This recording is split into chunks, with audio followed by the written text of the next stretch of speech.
Et salut les gens, c'est les gamers, j'espère que vous allez bien. Pour ma part, ça va très bien. Et aujourd'hui, on se retrouve sur OBS, le logiciel que j'utilise pour tourner mes vidéos. J'ai pas mal de monde qui m'ont demandé comment ça fonctionnait. Enfin, pas mal de monde. J'abuse un peu. Une ou deux personnes. C'est vrai que ça fait beaucoup.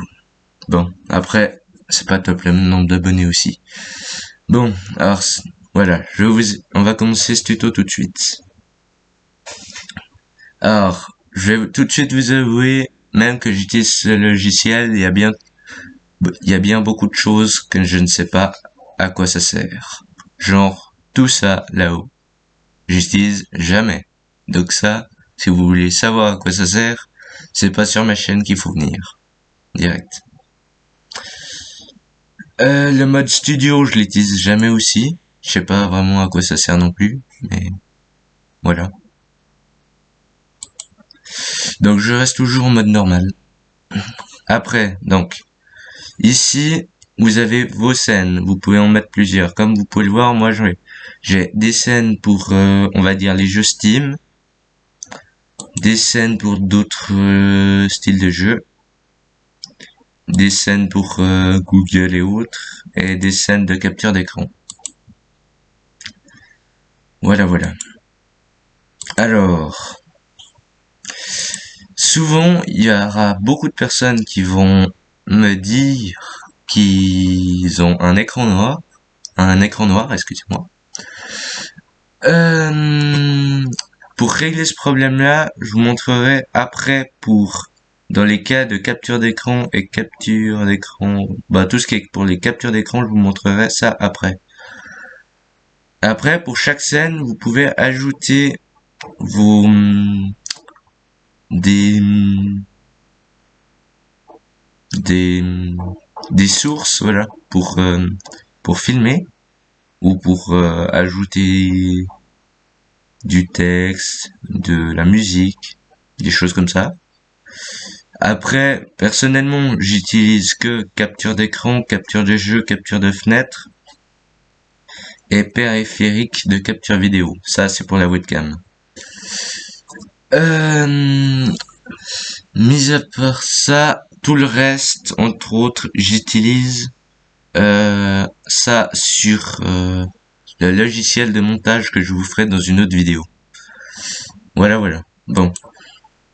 Alors, dans le cas des jeux, quand vous avez l'écran noir, si vous avez une capture de jeu, il suffit juste d'ouvrir le jeu et normalement ça va devenir en écran où vous verrez le jeu. Mais il faut, il me semble, des jeux Steam pour les captures de jeu ou ouais, il me semble que des jeux Steam, ça passe. Après, dans le cas des scènes de capture de jeu comme ici, à chaque fois que on va prendre comme exemple Minecraft et Roblox. Si vous jouez à Minecraft, à chaque fois, vous devrez aller là, mettre valeur par défaut et ça va vous mettre Minecraft ici.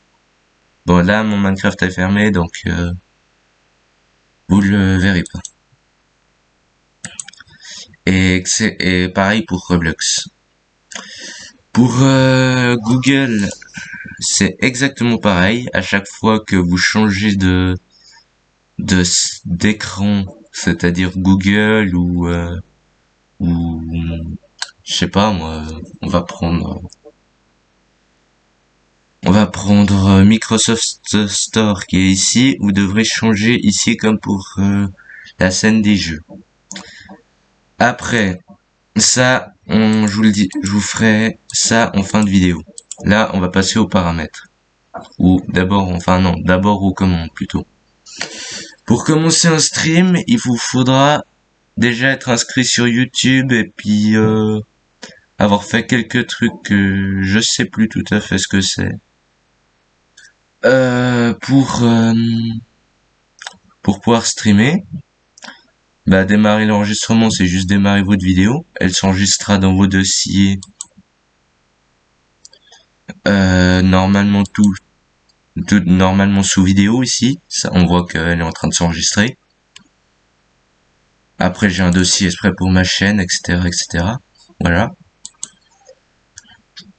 Dans vos paramètres, je vous conseille de rien toucher parce que normalement, ils vont, se mettre par par eux-mêmes par rapport à votre ordinateur. Il y a juste dans raccourcis que vous pouvez ajouter autant de raccourcis que vous voulez. Par exemple, moi, pour démarrer et arrêter l'enregistrement, j'ai mis la touche. Bon ben, je vais pas vraiment pouvoir vous la montrer parce que je suis en train de filmer sur mon autre écran, mais en gros, c'est parce que si j'appuie dessus, ça va arrêter l'enregistrement sur l'autre écran.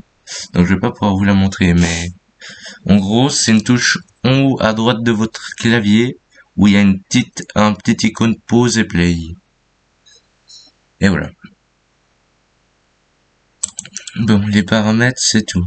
Alors, pour régler les paramètres de l'écran noir de votre des captures d'écran, il vous suffira d'aller dans vos paramètres, ici, dans système, vous descendez, vous allez dans paramètres graphiques. Là, vous voyez que j'ai OBS, vous l'aurez pas. Donc, faudra aller dans parcourir.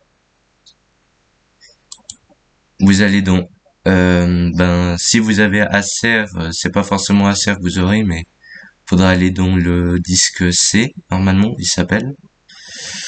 Dans Programme File, dans OBS Studio, dans Bin, dans 64 bits, et voilà. À chaque fois, double-clic. Ici, vous allez juste faire un clic simple pour le prendre comme ça, et cliquer sur Ajouter. Ce qui va vous le mettre ici. Après, vous irez dans Options, ici. Il sera normalement pour vous dans Valeur Système par défaut. Et puis, vous le passerez dans Économie d'énergie. Et normalement, après ça, le problème est réglé. En tout cas, pour les écrans noirs. Après, autant dans les sources ici, vous pouvez ajouter des captures audio et d'entrée qui vont se rajouter ici. Ou dont vous pouvez augmenter et abaisser le son ou le couper clairement. À chaque chose, vous aurez des trucs à cocher, mais normalement c'est des trucs qui se font quasiment automatiquement. À part pour ceci, où vous devrez juste choisir votre jeu, soit comme ça, soit en mettant valeur par défaut. Et voilà. C'est à peu près tout pour cette vidéo. C'était une vidéo assez rapide. J'espère que ça vous aura aidé. Si ça vous a pas aidé, dites-moi ce que vous avez pas compris. S'il faut, j'en referai une. Et bye les gens.